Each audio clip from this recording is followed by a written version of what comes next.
आपके जितने कारण हैं वो सब सत्य हैं, आपका होना ही सत्य है। इसलिए हे सच्चिदानंद, मैं तुझे समर्पित हो जाऊं। आपका अनुग्रह, आशीष, आपकी कृपा,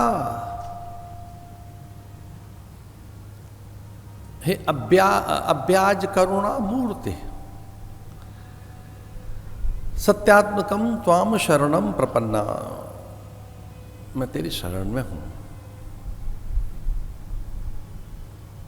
वो सच्चिदानंद, अखंडानंद, नित्यानंद, परमानंद है, वो आह्लाद है।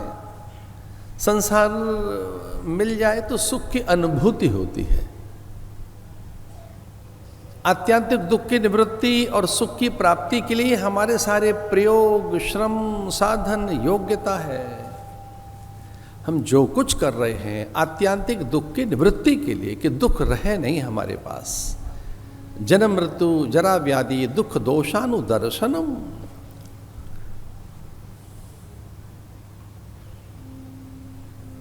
दुख न रहे हमारे पास।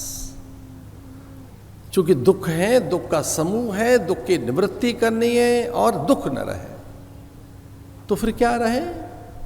सुख रहे। पर भगवत प्राप्ति के उपाय, ये आध्यात्मिक जितने साधन हैं, ये केवल सुख के लिए नहीं है, ये आनंद प्राप्ति के लिए, ये आह्लाद के लिए। सुख इंद्रियों का विषय है, इंद्रियां सुखी होती है। सुख तो मन की वस्तु है। मन कभी सुखी होता है, कभी दुखी होता है।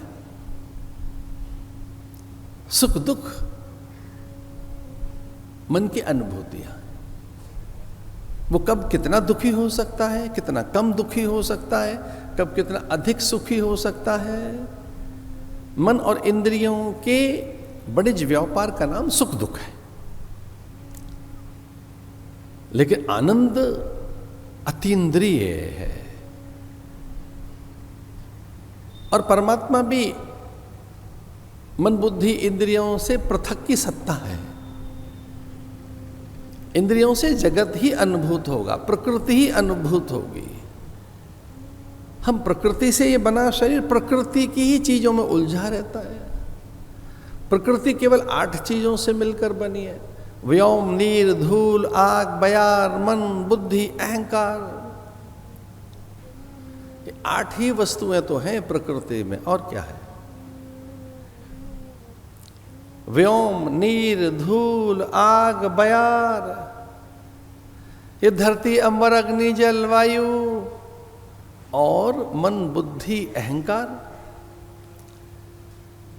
पर वो तो मन से परे की सत्ता है, बुद्धि से परे की। इसे पूरी प्रकृति का वैभव, ये पूरी प्रकृति भी आपको मिल जाए, जो सुना जा सकता है, देखा जा सकता है, चखा जा सकता है, छुआ जा सकता है, वो सब पूरा भी मिल जाए आपको, तो सुख ही होगा, सुख ही मिलेगा। आनंद कुछ और है। इसलिए आनंद का कोई विकल्प नहीं है। आनंद अलौकिक वस्तु का नाम है, सुख लौकिक वस्तु का नाम है।